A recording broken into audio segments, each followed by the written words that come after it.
Assalamualaikum warahmatullahi wabarakatuh.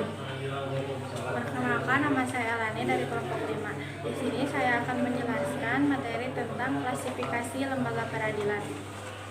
Perkenalkan, nama saya Siti Jawa Cipta dari kelompok 6. Di sini saya akan menjelaskan tingkatan lembaga peradilan. Perkenalkan, nama saya Rina Nuraini dari kelompok 3 akan menjelaskan tentang peran lembaga peradilan. Perkenalkan, nama saya Elis Adawiyah dari kelompok 4 akan menjelaskan materi tentang perangkat lembaga peradilan. Yang pertama, klasifikasi lembaga peradilan. Klasifikasi lembaga peradilan dibagi menjadi dua, yaitu yang pertama Mahkamah Agung dan yang kedua Mahkamah Konstitusi. Mahkamah Agung dibagi menjadi empat bagian. Yang pertama peradilan umum, yang kedua peradilan agama, yang ketiga peradilan militer, dan yang keempat pengadilan tata usaha negara. Yang pertama peradilan umum. Pengadilan umum dibagi menjadi dua, yaitu pengadilan negeri dan pengadilan tinggi. Pengadilan negeri adalah lembaga peradilan yang berada di lingkungan yang berkedudukan di ibu kota, kabupaten, yang bertugas dan berwenang memeriksa, memutus, dan menyelesaikan perkara pidana dan perkara perdata di tingkat pertama. Yang kedua, peradilan tinggi merupakan sebuah lembaga peradilan di lingkungan peradilan umum yang lebih tinggi dari peradilan negeri yang berkedudukan di ibu kota provinsi sebagai pengadilan tinggi banding terhadap perkara-perkara yang diputus oleh pengadilan negeri. Yang kedua, pengadilan agama. Peradilan agama dibagi menjadi dua, yaitu peradilan agama dan pengadilan tinggi agama. Pengadilan agama merupakan pengadilan tingkat pertama yang bertugas dan berwenang untuk memeriksa, mengadili, dan memutuskan perkara-perkara tingkat pertama di bidang perkawinan, kewarisan, wasiat, dan hibah yang dilakukan berdasarkan hukum Islam. Yang kedua, pengadilan tinggi agama. Pengadilan tinggi agama merupakan lembaga peradilan yang bertugas mengadili perkara-perkara yang menjadi kewenangan pengadilan dalam tingkat banding. Yang ketiga, peradilan militer. Peradilan militer dibagi menjadi empat, yaitu yang pertama pengadilan militer, yang kedua pengadilan militer tinggi, yang ketiga pengadilan militer utama, dan yang keempat pengadilan militer pertempuran. Yang pertama, pengadilan militer. Pengadilan militer merupakan pelaksanaan kekuasaan kehakiman di lingkungan angkatan bersenjata untuk menegakkan hukum dan keadilan dengan memperhatikan kepentingan penyelenggaraan pertahanan keamanan negara. Yang kedua, pengadilan militer tinggi. Pengadilan militer tinggi merupakan pengadilan tingkat pertama bagi prajurit berpangkat mayor ke atas, dan sebagai pengadilan tingkat pertama memeriksa juga tata usaha militer. Dan yang ketiga, pengadilan militer utama. Pengadilan militer utama mengadili perkara pidana tingkat banding, sengketa tata usaha angkatan bersenjata, dan sengketa berwenang mengadili antara pengadilan militer. Dan yang keempat, pengadilan militer pertempuran. Pengadilan militer pertempuran mengadili perkara pidana pada tingkat pertama dan terakhir di daerah pertempuran. Dan yang keempat, peradilan tata usaha negara. Peradilan tata usaha negara dibagi menjadi dua, yaitu pengadilan tata usaha negara dan pengadilan tinggi tata usaha negara. Pengadilan tata usaha negara adalah lembaga peradilan yang memeriksa, memutus, dan mengadili sengketa tata usaha negara antara anggota masyarakat dengan pihak pemerintah dan berkedudukan di kabupaten atau kota. Dan yang kedua, pengadilan tinggi tata usaha negara, lembaga peradilan yang menyelesaikan sengketa di tingkat banding PT-TUN berkedudukan di ibu kota provinsi. Dan yang kedua, Mahkamah Konstitusi. Mahkamah Konstitusi adalah badan-badan di atas merupakan sarana bagi masyarakat pencarian keadilan untuk mendapatkan haknya di dalam lapangan peradilan nasional. Badan-badan tersebut mempunyai fungsi tersendiri sesuai dengan kompetensinya. Kompetensi sebuah lembaga peradilan terdiri dari satu, kompetensi absolut, yaitu kompetisi yang berkaitan dengan tugas dan berwenang untuk mengadili suatu perkara, misalnya penyelesaian perkara perceraian bagi penduduk yang beragama Islam. Maka yang berwenang untuk menyelesaikannya adalah peradilan agama. Tindakan pidana yang dilakukan oleh anggota TNI disidangkan di pengadilan militer. Dan yang kedua, kompetensi relatif, yaitu kompetensi yang badan peradilan, misalnya pengadilan negeri wilayah hukum yang meliputi suatu kabupaten atau kota dan hanya berwenang menyidangkan perkara hukum yang terjadi di wilayah hukumnya. Yang kedua, tingkatan lembaga peradilan. Tingkatan lembaga peradilan di Indonesia. Lembaga peradilan dibagi menjadi beberapa tingkatan yang memiliki fungsi dan kewenangan berbeda. Sistem ini dirancang untuk menyelesaikan sengketa hukum secara hierarkis. Adapun tingkatan lembaga peradilan ada 3. Pertama, pengadilan tingkat pertama atau pengadilan negeri. Yang kedua, pengadilan tingkat kedua atau pengadilan tinggi. Yang ketiga, kasasi oleh Mahkamah Agung. Yang pertama, pengadilan tingkat pertama atau pengadilan negeri. Pengertiannya, pengadilan tingkat pertama dibentuk di setiap kabupaten dan kota sebagai pengadilan yang memiliki kewenangan untuk memutuskan perkara di tingkat awal. Fungsinya, yang pertama, memeriksa dan memutuskan sah atau tidaknya tindakan seperti penangkapan, penahanan, penghentian penyidikan, atau penghentian tuntutan. Yang kedua, memberikan ganti rugi atau rehabilitasi bagi seorang yang perkaranya dihentikan di tingkat penyidikan. Yang kedua, pengadilan tingkat kedua, pengadilan tingkat tinggi. Pengertiannya, pengadilan tingkat kedua disebut juga pengadilan tinggi, yang menjadi pengadilan banding untuk memeriksa ulang putusan pengadilan negeri. Fungsinya, yang pertama, menjadi pemimpin bagi pengadilan negeri di wilayah hukumnya. Yang kedua, melakukan pengawasan terhadap jalannya peradilan di pengadilan negeri agar berjalan adil dan wajar. Yang ketiga, mengawasi dan memeriksa perbuatan hakim di pengadilan negeri. Yang keempat, memberikan teguran dan peringatan kepada pengadilan negeri apabila ditemukan pelanggaran. Yang ketiga, kasasi oleh Mahkamah Agung. Pengertiannya, Mahkamah Agung adalah pengadilan tertinggi di Indonesia yang bertindak sebagai yang kedua, mengawasi pelaksanaan hukum untuk menjaga keseragaman penerapan hukum.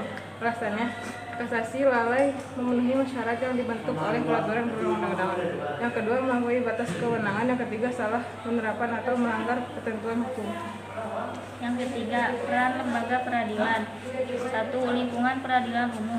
Kekuasaan kehakiman di lingkungan peradilan umum dilaksanakan oleh pengadilan negeri, pengadilan tinggi, dan Mahkamah Agung. Pengadilan negeri berperan dalam proses pemeriksaan, memutuskan dan menyelesaikan perkara pidana dan perdata di tingkat pertama. Pengadilan tinggi berperan dalam menyelesaikan perkara pidana dan perdata pada tingkat kedua atau banding. Di samping itu, pengadilan tinggi juga berwenang mengadili di tingkat pertama dan terakhir apabila ada sengketa kewenangan mengadili antara pengadilan negeri dalam daerah hukumnya. Mahkamah Agung mempunyai kekuasaan tertinggi dalam lapangan peradilan di Indonesia. Mahkamah Agung berperan dalam proses pembinaan lembaga peradilan yang berada di bawahnya. Mahkamah Agung mempunyai kekuasaan dan kewenangan dalam pembinaan organisasi dan administrasi dan keuangan pengadilan. Dalam pasal 20 ayat 2 Undang-Undang Republik Indonesia Nomor 48 Tahun 2009 disebutkan bahwa Mahkamah Agung mempunyai wewenang berikut. 1. Mengadili perantikan kasus terhadap putusan yang diberikan pada tingkat terakhir oleh pengadilan di semua lingkungan peradilan yang berada di bawah Mahkamah Agung. 2. Menguji peraturan perundang-undangan terhadap undang-undang. 3. Kewenangan lainnya yang diberikan undang-undang seperti memberikan pertimbangan hukum kepada Presiden dalam permohonan gerasi dan rehabilitas. 2. Lingkungan peradilan agama. Kekuasaan kehakiman di lingkungan peradilan agama dilakukan oleh pengadilan agama. Berdasarkan pasal 49 Undang-Undang Republik Indonesia Nomor 33 Tahun 2006, pengadilan agama bertugas dan berwenang memeriksa, memutus, dan menyelesaikan perkara di tingkat pertama antara orang-orang yang beragama Islam di bidang perkawinan, waris, wasiat, hibah, wakaf, zakat, infak, sedekah, dan ekonomi syariah. 3. Lingkungan peradilan tata usaha negara. Peradilan tata usaha negara berperan dalam proses penyelesaian sengketa tata usaha negara.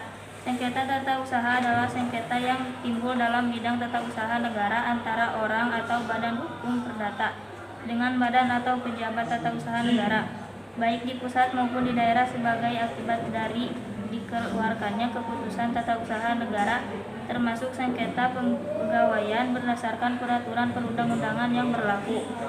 4. Lingkungan peradilan militer. Peradilan militer berperan dalam menyelenggarakan proses peradilan dalam lapangan hukum pidana, khususnya bagi pihak-pihak berikut. 1. Anggota TNI. 2. Seseorang yang menurut undang-undang dapat dipersamakan dengan anggota TNI. 3. Anggota jabatan atau golongan yang dapat dipersamakan dengan TNI menurut undang-undang.